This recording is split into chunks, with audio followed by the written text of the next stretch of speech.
सदा सत्स्वरूपं चिदानन्दकन्दं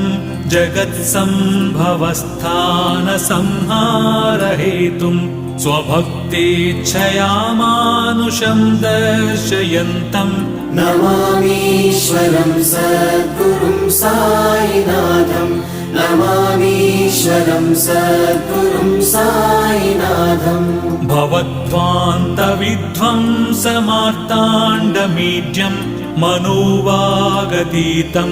मुनिर्ध्यानगम्यं जगद्व्यापकं निर्मलं निर्गुणं त्वां नमामीश्वरं सद्गुरुं साईनाथं नमामीश्वरं सद्गुरुं साईनाथम् भवाम्बोधिमग्नार्दितानां जनानां स्वपादाश्रितानां